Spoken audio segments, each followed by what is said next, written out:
The theme of the sixth day of creation is very straightforward. It's that people are the apex of God's creation. They are the climax. We are the climax of God's creative energies.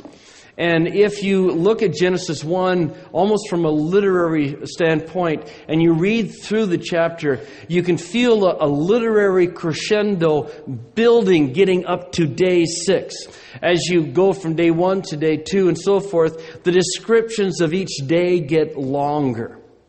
And there's a literary pattern that's established. Words like, let there be, and it was so, according to its kind, good. There's a rhythm, there's a pattern to days 1 through 5. And all of this is pushing towards day 6. And when it gets to day 6, everything comes to a grinding halt.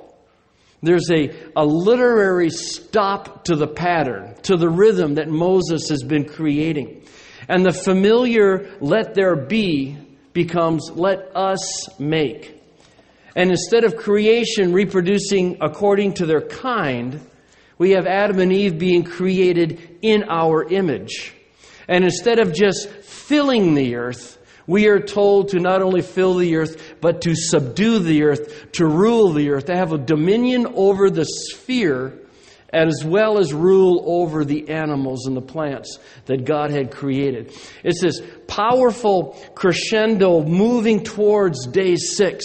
And then all the changes happen in day 6 to tell us from just a literary standpoint, if not theological, that we've now hit the climax of the actual creating process.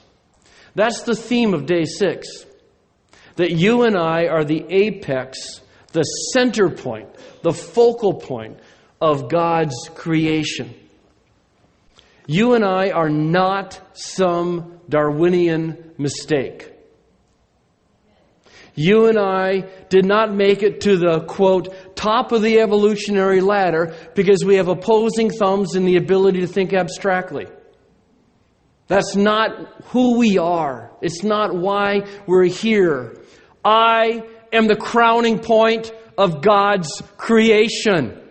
Not a mistake. I'm the apex of what God intended. Why?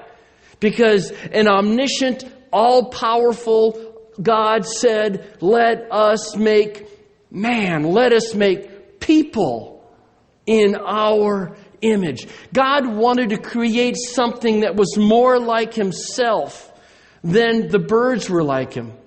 He wanted to create something that was more like Himself than the fish. And so He made me. And He made you. And He made us in His image.